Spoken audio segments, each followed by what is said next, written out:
بسم اللہ الرحمن الرحیم۔ البحث الاول فی کتاب اللہ تعالی، یہ وصول الشاشی کا صفحہ نمبر 85 ہے۔ کل کے سبق میں آپ نے یہ پڑھا تھا کہ وصول فقہ 4 ہیں: کتاب اللہ، سنت رسول اللہ، اجماع امت اور قیاس۔ آج کے سبق میں کتاب اللہ کے تعلق سے بیان کرتے ہیں اور فرماتے ہیں کہ پہلی بحث کتاب اللہ کے بیان میں، چاروں اصول میں کتاب اللہ کو مقدم کیا، اس لیے کہ کتاب اللہ ان چاروں میں اصل ہے، قطعی ہے، اور اس کا نظم اور معنی سب محفوظ ہے اور یہ مطلوع ہے، تو اس کی اہمیت کے پیش نظر اسے باقی اصول سے بیان میں مقدم رکھا۔ فصل فی الخاص والعام، یہ فصل ہے خاص اور عام کے بیان میں۔ خاص اور عام دونوں کو ایک فصل میں رکھا، اس لیے کہ خاص اور عام بعض چیزوں میں مشترک ہیں۔ مثلا خاص اور عام دونوں میں سے ہر ایک کی وضع معنی واحد کے لیے ہوتی ہے،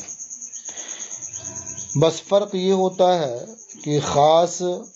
یہ افراد سے منفرد ہوتا ہے، الگ ہوتا ہے، اور عام یہ افراد پر مشتمل ہوتا ہے۔ اور خاص اور عام میں وجہ اشتراک یہ بھی ہے کہ خاص اور عام دونوں میں سے ہر ایک موجب حکم ہے، قطعی طور پر، یقینی طور پر، برخلاف مشترک اور مؤول کے۔ تو موجب حکم ہونے میں بھی دونوں مشترک ہیں، اس لیے بھی دونوں کا بیان ایک فصل میں رکھا۔ اب یہ کہ خاص اور عام دونوں کا بیان ایک فصل میں ہوا، پھر ان میں بھی خاص کو عام پر مقدم رکھا۔ اس کی وجہ یہ ہے کہ خاص یہ مفرد کے درجے میں ہے اور عام یہ مرکب کے درجے میں ہے، اور ظاہر ہے کہ مفرد یہ مرکب سے مقدم ہوتا ہے، پہلے ہوتا ہے۔ اور دوسری وجہ مقدم رکھنے کی یہ بھی ہے کہ خاص کا حکم جمہور کے درمیان متفق علیہ ہے اور عام کا حکم مختلف فی ہے، تو جو متفق علیہ تھا اسے مقدم رکھا اور جو مختلف فی تھا اسے مؤخر رکھا۔ اب ایک سوال یہ ہوتا ہے کہ مصنف رحمۃ اللہ علیہ نے فرمایا فصل فی الخاص والعام، یہ فصل خاص اور عام کے بیان میں ہے۔ حالانکہ آپ غور کریں تو معلوم ہوگا کہ فصل خاص اور عام میں نہیں ہے، بلکہ خاص اور عام کا بیان اس فصل میں ہے۔ تو اس کا جواب یہ ہے کہ یہاں ظرفیت حقیقی نہیں ہے بلکہ اعتباری ہے، یعنی یہ بات صحیح ہے کہ خاص اور عام میں حقیقتاً فصل نہیں ہے، بلکہ اس فصل کے اندر خاص اور عام کا بیان ہے، لیکن یہاں حقیقی ظرفیت مراد نہیں ہے بلکہ اعتباری ظرفیت ہے۔ اس لیے یہ کہنا کہ فصل خاص اور عام کے بیان میں ہے یہ صحیح ہے۔ فالخاص لفظ وضع لمعنى معلوم او لمسمى معلوم على الانفراد۔ اب یہ خاص کی تعریف کرتے ہیں۔ خاص ایسا لفظ ہے جو معنی معلوم کے لیے وضع کیا گیا ہو، یا مسمى معلوم کے لیے وضع کیا گیا ہو علی الانفراد۔ اس سے یہ معلوم ہوا کہ خاص جو ہوگا وہ مہمل نہیں ہوگا بلکہ موضوع ہوگا، اس لیے کہ صاف فرمایا گیا لفظ وضع، کہ ایسا لفظ ہے جو وضع کیا گیا ہوگا، موضوع ہوگا، تو مہمل نکل گیا اس سے۔ اس کی وضع معنی معلوم کے لیے ہوگی، یعنی اس کا معنی معلوم ہوگا، متعین ہوگا، یا مسمى معلوم کے لیے۔ اب یہ معنی اور مسمى دو لفظ آیا، تو ذات کے اعتبار سے یہ معنی ہو یا مسمى ہو یا مفہوم ہو یا مدلول ہو، یہ سب ذات کے اعتبار سے متحد ہیں، ایک ہیں۔ ان کے درمیان اعتباری فرق ہے۔ ذات کے لحاظ سے متحد ہیں اس لیے کہ چاروں کا حاصل کیا ہے کہ جو ذہن میں حاصل ہو، ما حصل فی الذہن، جو ذہن میں حاصل ہو وہی مسمى ہے، وہی مدلول ہے، وہی مفہوم ہے، وہی معنی ہے، لیکن ان کے درمیان اعتباری فرق ہے، اعتباری مغایرت ہے۔ وہ اس طور پر کہ جو عقل میں حاصل ہو اس حیثیت سے کہ اسم کی وضع اس کے لیے ہوئی ہے تو اسے مسمى کہا جاتا ہے، اور عقل میں حاصل ہو اس حیثیت سے کہ لفظ اس پر دلالت کرتا ہے تو اسے مدلول کہتے ہیں، اور عقل میں آئے اس حیثیت سے کہ لفظ سے وہ سمجھا گیا ہے تو اسے مفہوم کہا جاتا ہے، اور وہی عقل میں آئے اس حیثیت سے کہ لفظ سے مقصود ہے تو اسے معنی کہا جاتا ہے۔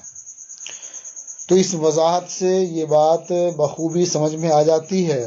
کہ یہ چاروں چیزیں ذات کے لحاظ سے متحد ہیں اور اعتباری ان کے درمیان مغایرت ہے، اور یہ فرق جو ہے صرف اعتباری ہے۔ یہاں دو کا اطلاق ہوا ہے، معنی معلوم کا اور مسمى معلوم کا۔ معنی معلوم جیسے علم ہے، جہل ہے، نسیان ہے، حب ہے، عداوت ہے، ان سب کا معنی معلوم ہے، یہ معنی ہوا۔ اور مسمى جیسے رجل ہے، فرس ہے، شجر ہے، یہ سب مسمى ہیں، یہ مسمى معلوم ہے۔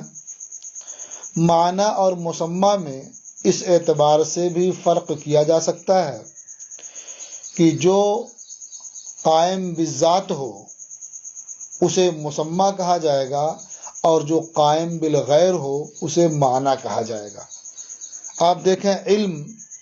ایسی چیز نہیں ہے جو کہیں آپ کو نظر آئے، اس کا اثر تو آپ کو دکھائی دے گا، لیکن علم کہیں دیکھیں ایسا نہیں ہو سکتا، کیونکہ علم کا قیام بذات خود نہیں ہوگا، یہ صفت جب بھی پائی جائے گی تو کسی کے ساتھ پائی جائے گی، تو یہ ہے معنی۔ اور مسمى جیسے رجل ہے، فرس ہے، شجر ہے، تو آپ رجل کو دیکھ سکتے ہیں، فرس کو دیکھ سکتے ہیں، شجر کو دیکھ سکتے ہیں، تو اس لحاظ سے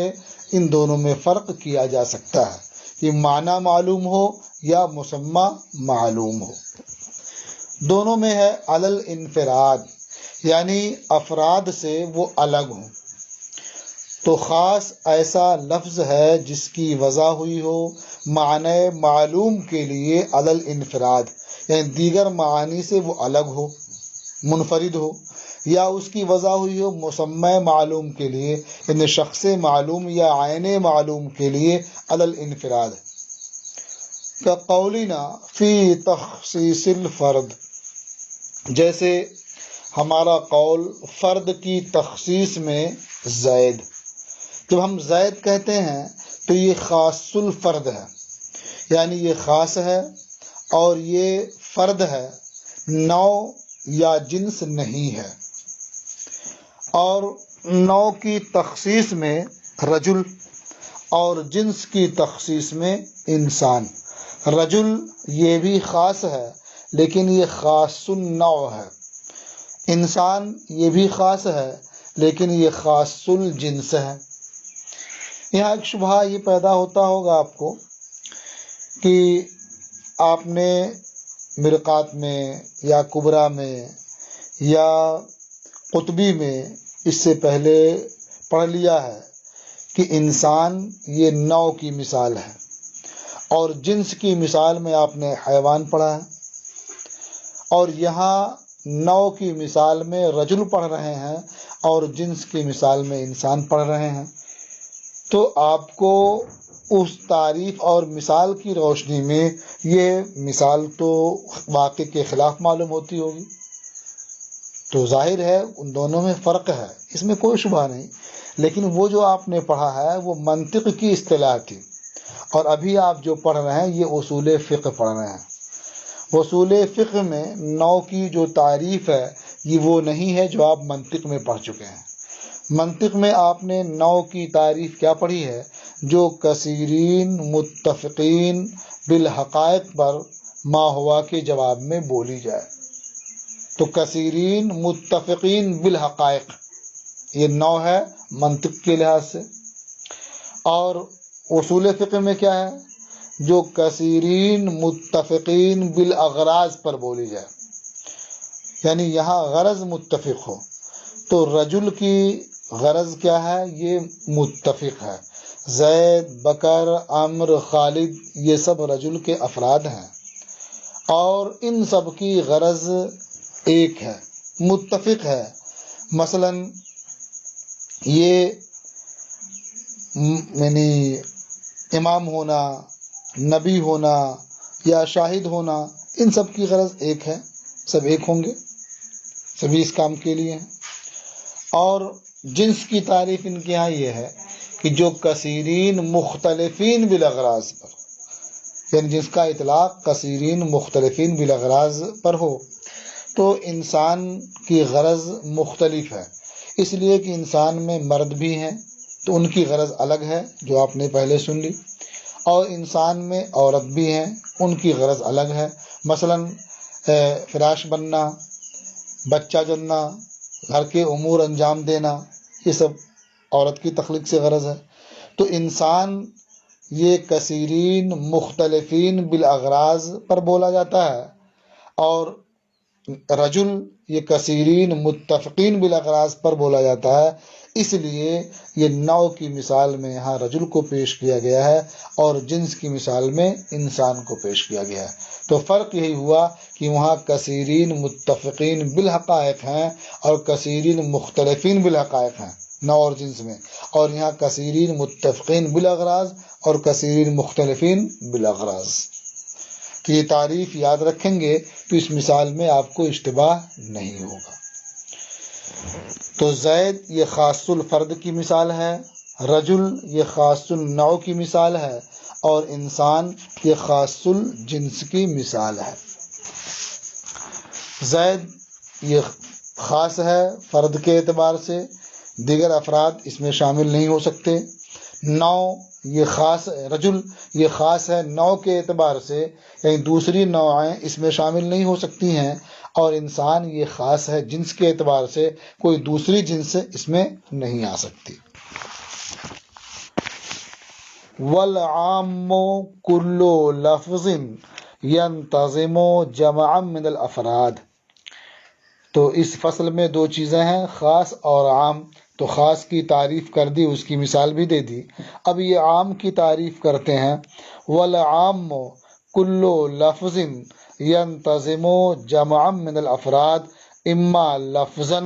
كقولنا مسلمون ومشركون واما معنا كقولنا من وما۔ اور عام ہر وہ لفظ ہے جو افراد کی جماعت پر مشتمل ہو یا افراد کی جماعت کو شامل ہو، یعنی ایک صرف نہ ہو بلکہ 3 یا اس سے زائد افراد کو شامل ہو، وہ عام ہے۔ اب یہ افراد کی جماعت کو شامل ہونا یا تو لفظ کے اعتبار سے ہوگا یا معنی کے اعتبار سے ہوگا۔ لفظ کے اعتبار سے ہونے کا مطلب یہ ہے کہ کثرت کے لیے وہ اس کی وضع ہوئی ہو صیغے کے اعتبار سے، یعنی جو اس کی حیت ہے، جو ساخت ہے، جو صیغہ ہے، یہ خود ہی کثرت کو بتائے۔ اور مانن کا مطلب یہ ہے کہ اس کی ساخت اور اس کی حیت یہ کثرت کو نہ بتائے، لیکن جو اس سے سمجھا جا رہا ہے، جو اس کا معنی ہے، وہ کثرت کو شامل ہو۔ تو عام ہر وہ لفظ ہے جو افراد کی جماعت کو شامل ہو، چاہے لفظاً جیسے ہمارا قول مسلمون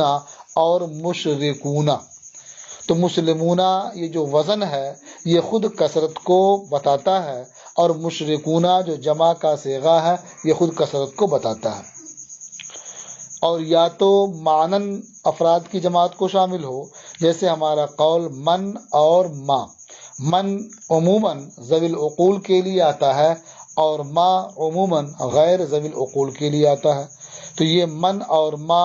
یہ صیغے کے لحاظ سے کثرت کو نہیں بتاتے ہیں، لیکن معنی کے لحاظ سے کثرت کو بتاتے ہیں۔ تو عام کی بھی تعریف ہو گئی اور اس کی مثال ہو گئی۔ اب یہ خاص کا حکم بیان فرماتے ہیں، کہتے ہیں وَحُکْمُ الْخَاصِ مِنَ الْكِتَابِ وُجُوبُ الْعَمَلِ بِهِ لَا مَحَالَةَ۔ کتاب اللہ کے خاص کا حکم اس پر یقیناً عمل کا واجب ہونا ہے، یعنی کتاب اللہ کا جو خاص ہوگا اس پر یقینی طور پر عمل واجب ہوگا، قطعی ہے، وہ عمل کا وجوب قطعی اور یقینی ہوتا ہے۔ فَإِنْ قَابَلَهُ خَبْرُ الْوَاحِدِ أَوِ الْقِيَاسُ فَإِنْ أَمْكَنَ الْجَمْعُ بَيْنَهُمَا بِدُونِ تَغْيِيرٍ فِي حُكْمِ الْخَاصِ يُعْمَلُ بِهِمَا وَإِلَّا يُعْمَلُ بِالْكِتَابِ وَيُتْرَكُ مَا يُقَابِلُهُ۔ اب اگر کتاب اللہ کے خاص کے مقابل خبر واحد آ جائے یا قیاس آ جائے، یعنی کتاب اللہ کا جو خاص ہے اس سے کوئی حکم معلوم ہوتا ہے اور خبر واحد سے کوئی دوسرا حکم معلوم ہوتا ہے، تو گویا خبر واحد کتاب اللہ کے خاص کے مقابل ہے، یا قیاس کسی اور حکم کا متقاضی ہے تو قیاس گویا کتاب اللہ کے خاص کے مقابل ہو گیا۔ تب ایسی صورت میں چونکہ خبر بھی یہ اصول اربع میں سے ہے، قیاس بھی اصول اربع میں سے ہے، تو اس طرح سے دو چیزیں باہم متعارض ہوئیں، ایک دوسرے کے مقابل آ گئیں، تو اب اس کا ضابطہ یہ ہے کہ اگر دونوں اصول پر عمل کرنا ممکن ہو، یعنی دونوں سے جو احکام ثابت ہو رہے ہیں دونوں پر عمل کیا جا سکے کتاب اللہ کے خاص میں بغیر کسی تبدیلی کے، تو دونوں پر عمل کر لیا جائے گا۔ اور اگر ایسا ممکن نہ ہو تو کتاب اللہ کے خاص پر عمل ہوگا اور اس کے مقابل جو خبر واحد یا قیاس ہے اسے ترک کر دیا جائے گا۔ اس کی مثال آگے آپ پڑھیں گے تو سمجھ میں آیا کہ خبر واحد اور قیاس کتاب اللہ کے مقابل اگر آ جاتے ہیں تو کتاب اللہ پر عمل کرتے ہوئے اس پر بھی عمل کرنا ممکن ہو تو دونوں پر عمل کر لیں گے، اور اگر ایسا نہ ہو تو کتاب اللہ پر عمل ہوگا اور خبر واحد یا قیاس کو ترک کر دیا جائے گا۔ یہاں ایک شبہہ یہ ہوتا ہے کہ مقابل یا معارض ہونے کے لیے ضروری ہے کہ دونوں ہم پلہ ہوں، تب تو مقابلہ ہوگا یا تعارض ہوگا، اور ظاہر ہے کہ خبر واحد یا قیاس کتاب اللہ کے مقابل میں کمزور ہیں، ضعیف ہیں، تو پھر یہ تعارض کیسے ہوگا؟ تو اس کا جواب یہ ہے کہ یہاں خبر واحد یا قیاس کے مقابل آنے کا مطلب یہ نہیں ہے کہ یہ اصطلاح کے لحاظ سے دونوں متعارض ہوں، بلکہ لغت کے لحاظ سے یہاں متعارض ہونا مراد ہے، یعنی جو حکم کتاب اللہ سے ثابت ہو رہا ہے بظاہر خبر واحد سے اس کے خلاف ثابت ہو یا دوسرا حکم ثابت ہو، تو یہاں بظاہر ایک دوسرے کے مقابل یا ایک دوسرے کے معارض ہونا مراد ہے، جو اصطلاح ہے تعارض کی وہ مراد نہیں ہے۔ کہتے ہیں وحکم الخاص سے من الکتاب وجوب العمل به لا محالۃ، اور کتاب کے خاص کا حکم اس پر عمل کا وجوب ہے یقینی طور پر۔ فَإِنْ قَابَلَهُ خبر الواحد او القیاس، تو اگر کتاب اللہ کے خاص کے مقابل خبر واحد یا قیاس ہو، فَإِنْ أَمْكَنَ الْجَمْعُ بَيْنَهُمَا بِدُونِ تَغْيِيرٍ فِي حُكْمِ الْخَاصِ يُعْمَلُ بِهِمَا، تو اگر دونوں کے درمیان تطبیق ممکن ہو بغیر خاص کے حکم میں کسی تبدیلی کے، زیادتی اور نقصان کے، یعمل بہما، تو دونوں پر عمل کیا جائے گا، وَإِلَّا یعمل بالکتاب وَيُتْرَكُ مَا يُقَابِلُهُ، ورنہ یعنی اگر دونوں کے درمیان تطبیق اور جمع کا امکان نہ ہو تو کتاب اللہ کے خاص پر عمل کیا جائے گا اور اس کے مقابل جو خبر واحد یا قیاس ہے اسے ترک کر دیا جائے گا۔ مثالہ فی قولہ تعالی، اب اس کی مثال کہ جہاں کتاب اللہ کا خاص بھی موجود ہے اور اس کے معارض قیاس ہے یا کوئی اور چیز ہے تو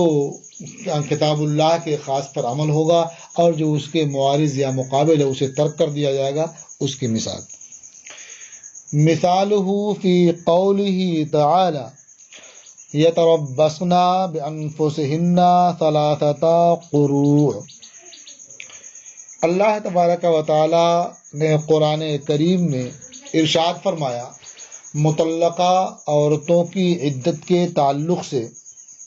کہ والمطلقات یتربصن بانفسہن ثلاثۃ قروء، اور طلاق والیاں اپنے آپ کو 3 قروء روکے رکھیں، یعنی 3 قروء عدت گزاریں۔ اب اس آیت میں لفظ ثلاثہ یہ خاص ہے عدد معلوم کی تعریف میں، یعنی ثلاثۃ قروء میں جو لفظ ثلاثہ ہے یہ خاص ہے، اس کا معنی بالکل معلوم ہے کہ یہ معلوم عدد کے بتانے کے لیے آتا ہے جو ہے 3، یعنی 2 سے زائد جو ہوتا ہے 2 کے بعد آتا ہے اور 4 سے پہلے آتا ہے، تو یہ عدد معلوم ہے، اسی کو بتانے کے لیے لفظ ثلاثہ کی وضع ہوئی ہے۔ تو اب اس پر عمل کرنا بہر صورت واجب ہوگا کیونکہ کتاب اللہ کے خاص پر عمل قطعی طور پر واجب ہوتا ہے۔ تو اب ثلاثہ پر عمل کرنا ضروری ہے، تو اگر کوئی ایسی صورت پیدا ہو کہ ثلاثہ پر عمل نہ ہو سکے تو اس صورت کو ترک کر دیا جائے گا۔ اب یہاں ایک احتمال یہ ہے کہ قروء یہ قرعن کی جمع ہے اور القرع کا معنی ہوتا ہے حیض اور طہر، یعنی اس کا معنی حیض بھی ہے اور طہر بھی ہے۔ اب یہاں اسی کی جمع ہے قروء،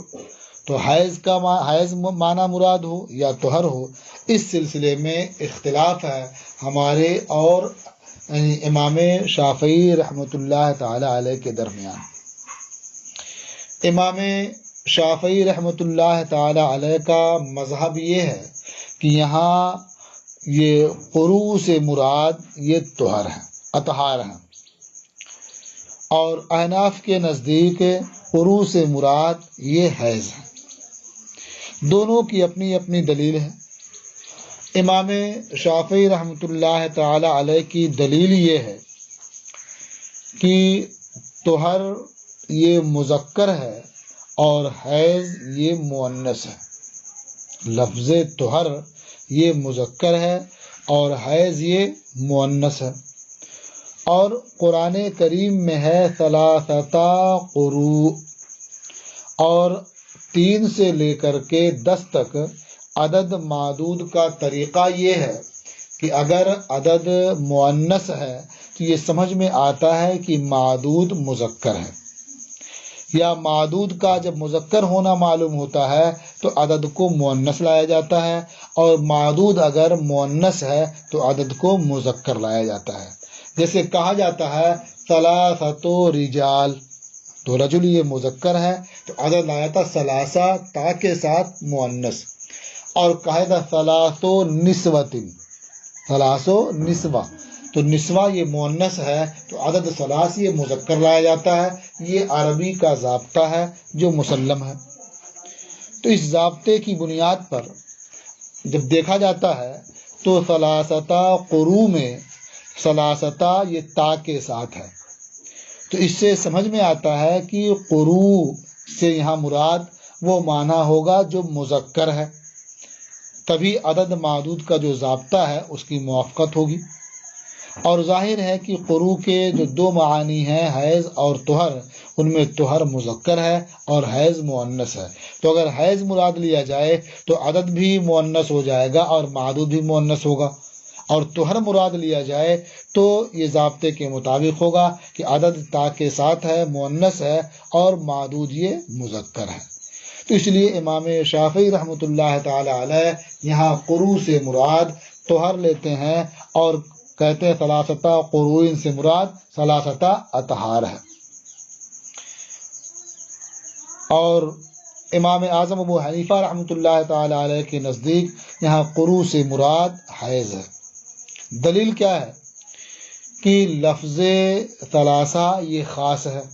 جس کا معنی ہوتا ہے کامل تین، یعنی جو دو کے بعد جس کی باری آتی ہے اور چار سے پہلے آتی ہے، کامل تین یہ عدد ہے، یہ ثلاثہ سے مراد ہے، یہ خاص ہے۔ اب اس پر عمل کرنا واجب ہے، تو اگر قروء سے مراد طہر لے لیا جائے تو چونکہ طہر کے زمانے میں طلاق دینا یہ سنت ہے، تو طلاق سنت ہے کہ وہ طہر میں واقع کی جائے، طہر میں دی جائے۔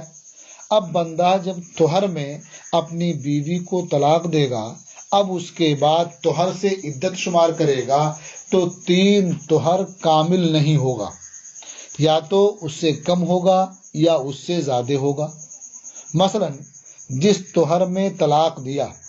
اگر اس طہر کو بھی عدت میں شمار کرتا ہے تو تین طہر سے عدت کم ہوگی،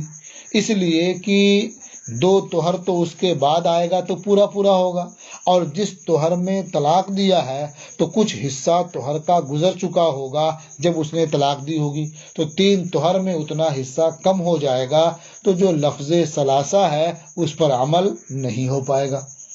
اور اگر اس طہر کا شمار نہ کیا جائے جس میں طلاق دیا ہے بلکہ اس کے بعد تین طہر شمار کیے جائیں تو ایسی صورت میں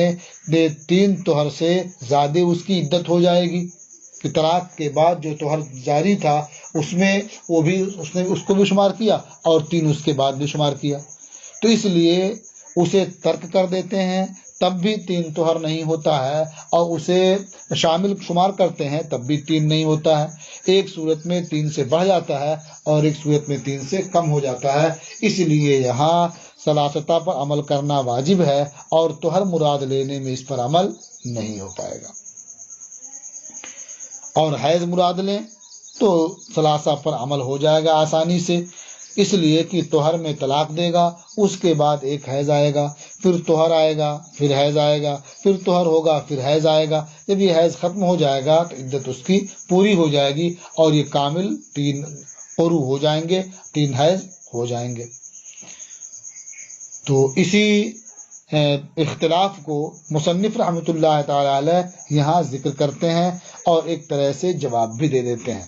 فرماتے ہیں وَلَوْ حُمِلَ الْأَقْرَاءُ عَلَى الْأَطْهَارِ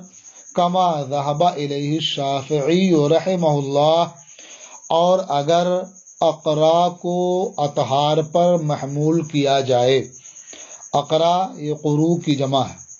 اور یہ بھی کہا گیا ہے کہ القرع کی جمع آتی ہے قروء اور القرع کی جمع آتی ہے اقرا،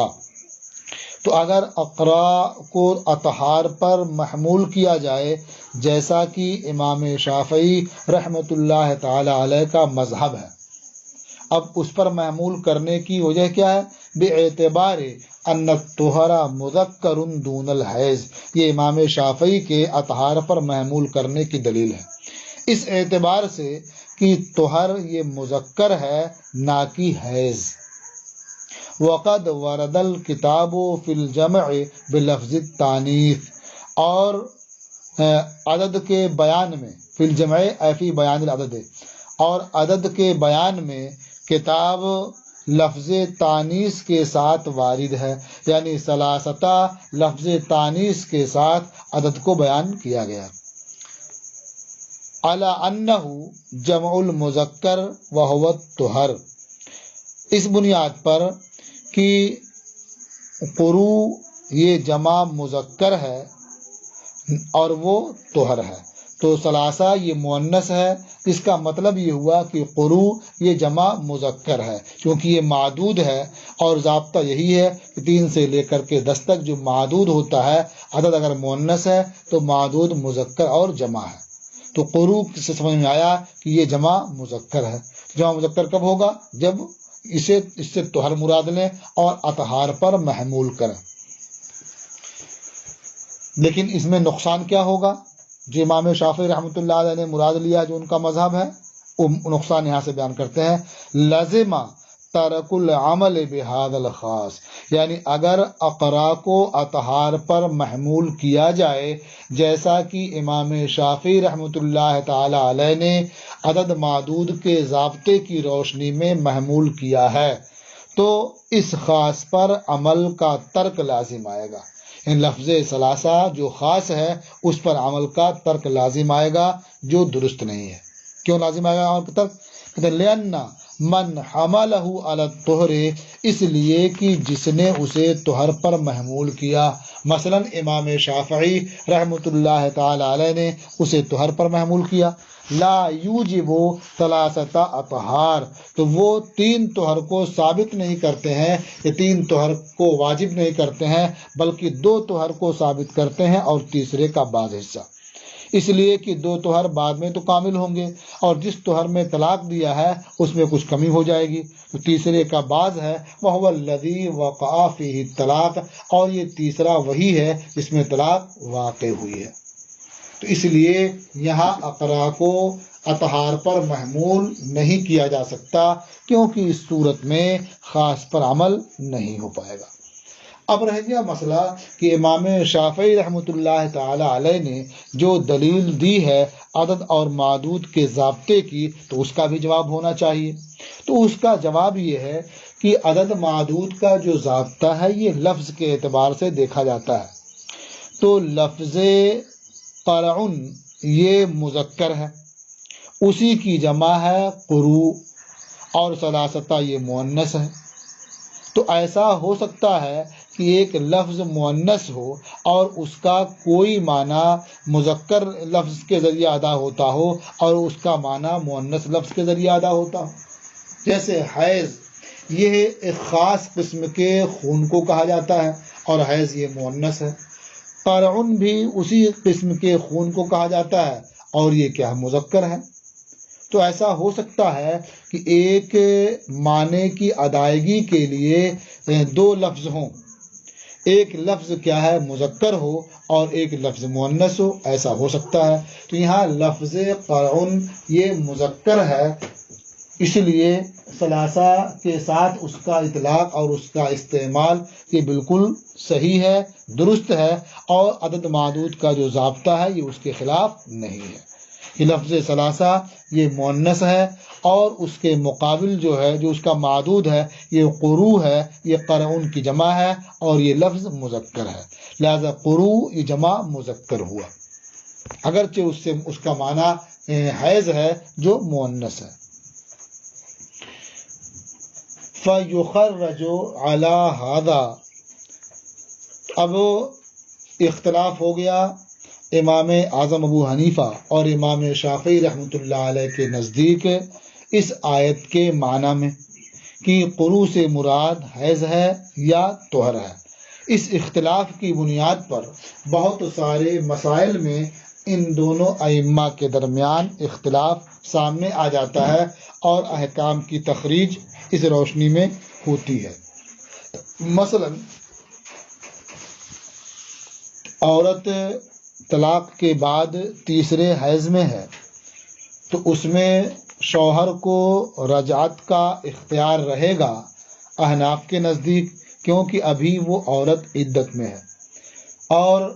اس سے رجعت کا اختیار نہیں ہوگا امام شافعی رحمۃ اللہ علیہ کے نزدیک، کیونکہ اس کی عدت یہ پوری ہو چکی ہے۔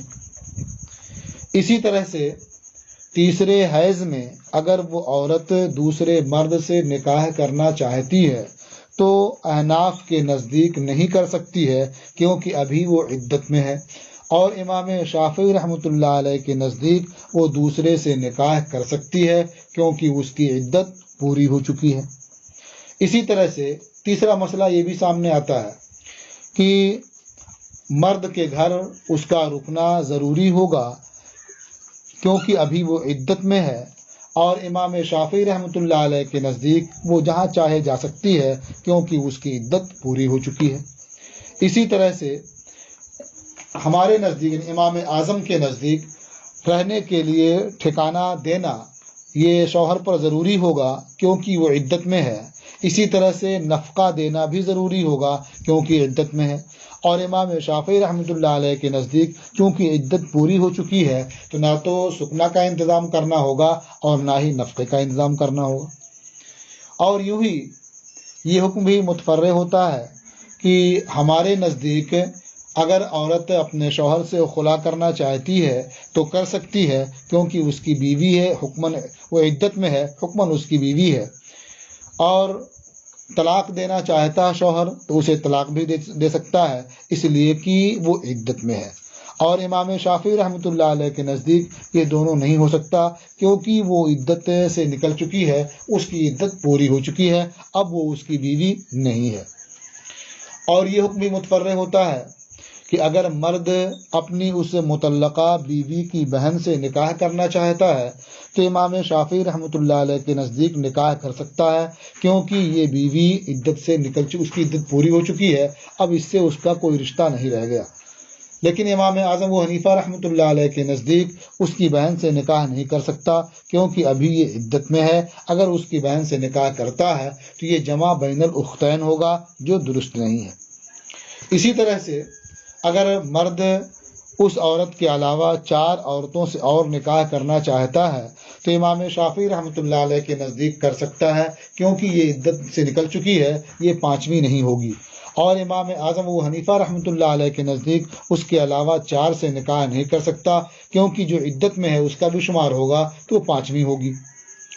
اور یوں ہی میراث کے احکام کی بھی تفریح ہوتی ہے کہ اگر عورت عدت میں ہے، تیسرے حیض کے زمانے میں ہے ابھی، اور مرد کا انتقال ہو جاتا ہے تو ہمارے نزدیک عورت میراث کی حقدار ہوگی، ترکہ پائے گی، کیونکہ ابھی وہ عدت میں ہے۔ اور امام شافعی رحمۃ اللہ علیہ کے نزدیک وہ ترکہ میں وہ شریک نہیں ہوگی، اس کا حصہ نہیں ہوگا، اس لیے کہ اس کی عدت پوری ہو چکی ہے، اب شوہر سے اس کا کوئی تعلق نہیں رہ گیا۔ تو میراث کے جو بہت سارے احکام ہیں، بہت سے شعبے ہیں اور بہت سی تفصیلات ہیں، کثرت کے ساتھ جو میراث کے احکام ہیں وہ سب اس پر متفرع ہوں گے۔ یعنی ہمارے نزدیک جہاں بھی بیوی کا دخل ہوتا ہے، جہاں وہ حصے دار ہوتی ہے، وہاں اس کا دخل رہے گا، وہ حصے دار ہوگی، کیونکہ ابھی وہ عدت میں ہے۔ اور امام شافعی رحمۃ اللہ علیہ کے نزدیک عدت اس کی پوری ہو چکی ہے، اس لیے اس کا حصہ نہیں ہوگا اور کوئی دخل اس کا نہیں ہوگا۔ فَيُخَرَّجُ عَلَى هَذَا، تو اس اختلاف کی بنیاد پر درج ذیل احکام کی تخریج کی جاتی ہے، ان کا استنباط کیا جاتا ہے۔ حکم الرجعۃ فی الحیضۃ الثالثہ وزوالہ، تیسرے حیض میں رجعت کا حکم ہمارے نزدیک ہے، اور رجعت کے حکم کا زوال یعنی ختم ہو جانا امام شافعی کے نزدیک ہے۔ وتصحیح نکاح الغیر و ابطالہ، غیر سے نکاح کا صحیح ہونا امام شافعی کے نزدیک ہے، اور صحیح نہ ہونا، باطل ہونا، یہ ہمارے نزدیک ہے۔ وحکم الحبس والاطلاق، اور روک کر رکھنے کا حکم ہمارے نزدیک ہے، اور آزاد کرنے کا حکم امام شافعی کے نزدیک ہے۔ والمسکن والانفاق، سکنا اور نفقہ کا انتظام کرنا، یہ ہمارے نزدیک ہے، نہ کہ امام شافعی کے نزدیک۔ یہ سارے احکام جو ہے تیسرے حیض کے زمانے کے ہیں۔ والخلع والطلاق، اور خلا اور طلاق کا حق ہے ہمارے نزدیک، نہ کہ امام شافعی کے نزدیک۔ وتزوج الزوج باختها، اور مرد کا اس کی بہن سے نکاح کرنا یہ جائز ہے ہم امام شافعی کے نزدیک، نہ کہ ہمارے نزدیک۔ واربع سواها، اور اس کے علاوہ 4 عورتوں سے نکاح کرنا جائز ہے امام شافعی کے نزدیک، نہ کہ ہمارے نزدیک۔ واحکام المیراث مع کثرت تعدادها، اور میراث کے احکام متفرع ہوتے ہیں تفاصیل کی کثرت کے باوجود، یعنی جو اس میں تفاصیل ہیں ان سب کے ساتھ میراث کے احکام متفرع ہوتے ہیں۔ یہ ہوا ایک لفظ کے معنی میں اختلاف ہوا تو اس کی وجہ سے یہ بہت سے مسائل متفرع ہوئے۔ امام شافعی کے نزدیک الگ احکام ہوئے اور امام اعظم ابو حنیفہ رحمۃ اللہ علیہ کے نزدیک الگ احکام ہوئے۔ تو یہ ایک ضابطہ ہوا، یعنی عدد معدود کا ضابطہ، اور یہ قیاس یہ چاہ رہا تھا کہ یہاں قروء سے مراد طہر ہو، لیکن لفظ ثلاثہ کا تقاضا یہ تھا کہ قروء سے مراد یہ حیض ہو، تو لفظ ثلاثہ پر عمل کیا گیا اور اس کے مقابل جو عدد معدود کا ضابطہ چاہ رہا تھا اسے ترک کر دیا گیا، اور اس کی وضاحت کر دی گئی کہ یہاں قروء سے مراد یہ حیض نہیں ہے، طہر نہیں ہے بلکہ حیض ہے، اور لفظ قروء یہ مذکر ہے، اس لیے ضابطے پر بھی عمل ہو جا رہا ہے۔